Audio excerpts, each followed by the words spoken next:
Curtis gets poorly, so he spends a lot of time in bed. And if he's in bed and he's poorly, he needs more physio. But when he's that unwell, he doesn't like the physio, because if you've got a chest infection and you're unwell, the last thing you want is somebody sort of beating your chest and your back. So by him being in bed and staying in bed and getting the rest he needs, we have a concern that then the chest infection will get worse. But then with the bed and you know, the box that is the tilting mechanism, you press the button, it then tilts and rocks him every 30 minutes, hour and a half, 2 hours, and his chest infections go quicker. We've stuck to the half an hour because that was the one we started with and it works, so we don't want to jinx it by not using it. And I think also it's when we've spoken to his respiratory physiotherapist up in London and we said, look, we've got this tilting mechanism, and they were like, wow, what's it like, how does it work? Told them all about it. And they went, as much physio as possible. I said, well, we've got and I told them the timings. They went, if he's happy with every 30 minutes, then go with 30 minutes. And Curtis will sleep through most things, to be fair. But yeah, that works for him. We literally lie him flat in bed, and then put the tilting mechanism on, and then that way he sort of gets the half hour on one side, and then it settles back, and then it turns around and does half hour on the other side. If he's particularly unwell, then we can side lie him, and that's where you can then press all the different buttons on the bed to position him, to keep him in a position that you want him in. And even then we can put him on the tilting mechanism then, so we'll have a good half hour side lying, and then it may put him on his back for half an hour and then roll him back. But it has changed his life. It's changed our lives because we're not in hospital. He sleeps solidly. He doesn't wake up because of the tilting mechanism. I think if anything, it's quite soothing, and he goes to sleep because of it. It's sort of like being rocked to bed. But no, he goes to bed, and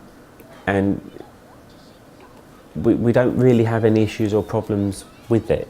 Because of the extent of Curtis's illness, he gets continued care. So he has 5 nights a week where we have healthcare assistants or nurses with Curtis. But it was a case of every sort of, by the time you'd manually reposition Curtis, and we were saying sort of every sort of 45 minutes you'd want to reposition him. By the time you'd repositioned him and moved him and got him comfortable, it was almost then time to turn him back round the other way. He wasn't getting as much turning because the time it took to manually turn him. Whereas the bed, it sort of does it with a push of a button. It literally gets him into that position really quickly. So it saves time for us. It means we're not disturbing Curtis by picking him up and moving him and rolling him, because that would wake him up. Whereas because of the smooth action of the bed, it doesn't wake him up. So he gets a good night's sleep. If he's unwell, he gets a good night's solid rest. The usual routine for Curtis is that he's well for the summer, and then come autumn, winter and spring, we're in and out of hospital constantly. It's a high cost for Curtis to be in hospital. I think the problem is that it's sort of the fragmentedness of the pots of money. So if Curtis had the tilting mechanism 2 years ago, we wouldn't have had the constant stays in hospital, because since we've had tilting mechanism on the bed, we've not been in hospital. So the cost implication is, if it's given early enough, then it prevents him to going into hospital. With the cost for us, it's the going there and the coming back, and sort of and the emotional cost, I suppose. And it's the quality of life for Curtis, because you know, we're being told, you know, Curtis is extremely poorly, he might not pull through, you know, it's seeing how we go in the next 24 hours, and luckily he's a tough little cookie. He pulls through. But it's the fact that since we've had the tilting mechanism, we've not had that emotional stress. His health and well-being has been tremendous, for the fact that we had to phone the hospital to go and meet the doctors and the nurses, because he's not been in hospital for the last 16 months. So we've just had our first autumn, winter and spring where we've not been in hospital, we've not had pneumonia, we've not had double pneumonia, we've not been in high dependency unit, and we've not been told that we had to say our goodbyes. And that's the first time. Curtis is now 6.5. That's the first time that's ever happened. The tilt and turn in bed is a life changer for Curtis. Yeah, absolute life changer. Because if he's unwell, he can still get physio. When he is well, he's still getting physio. When he's in bed, and he can't move himself. Curtis hasn't got the ability to move himself. We have to move Curtis for him. So it means that the fluids and any gunk that's in his airways or in his chest is constantly being moved, and it isn't sitting there. Bacteria doesn't get to grow, infections don't get a chance to grow.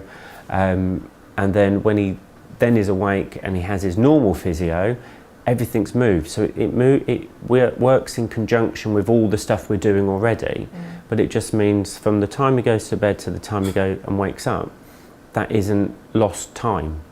It's almost like a therapy. So he can have, it's a form of physio, but when he's asleep. Hands-free. Hands-free physio, it's brilliant. And he gets to sleep. And it means as parents, we get to sleep, because you're not worrying that he's going to get a chest infection. The worry's gone that he's going to be poorly. The worry is like, well, he's been in bed for, 6, 7, 8 hours sleep, and we haven't done any physio. Right, we'll have to get up and we'll do the turning overnight. So it's all those things, they go completely. You put Curtis to bed, he gets comfy, you set him up for the night, you press the button, the bed goes into the mode that you want it to go into. Curtis sleeps through the whole thing, wakes up in the morning not knowing that he's had 10 hours sleep with 10 hours of physio, and he's probably wondering why he can breathe better and why he's quite happy in the morning. We have a suction machine for Curtis, so we can move secretions and stuff from his mouth and airways. We use it, but we're not using it to the extent that we used to use it. So we were having to manually remove secretions from Curtis because there was a build-up and he was coughing them up. And Curtis would have a build-up of secretions in his esophagus, in his windpipe, that were just basically lining that, and moving them was a nightmare. It took forever, but when he did move them, they completely blocked his airways, and it was like a big ball of phlegm. It was horrible, and we panicked as parents. He panicked because he couldn't breathe, and you're trying to get the suction machine working and everything else. We haven't had that since. When we were seeing doctors and going, look, is there a medicine for this? Is there a form of physiotherapy we can use for this? Is there anything we can do to remove this? And we were told, no, it's constant physio. The more physio you do, the more it do. But there is only so much time in a day that you can fit in 3, 4, 5 30-minute physio sessions. With the bed tilt, I don't know what it does. But the moving, the rocking, the turning, it moves everything, and he just gets rid of it in another way. It doesn't sit there and it doesn't stick there, because when he was in bed, he was static. Whereas now, even if he's lying flat, there's that turning, so things are moving. Gravity gets hold of them and pulls them to one side. He goes the other side, gravity gets hold of it and pulls it the other side. So it's constantly on the move, which means that he can't sit there and become an infection. It's great. Brilliant. Seriously great.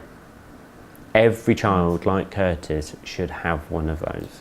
It's the cost implication. If you put pay out for it here, you don't have the £1,000 a day hospital bill at this end.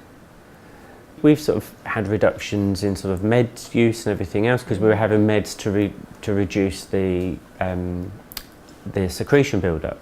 So we're on less meds because we're not having to try and dry them out or remove them through medication. It's a case of we don't need those. He was on a combination of medications to try and get rid of all of these secretions that his body was making and producing.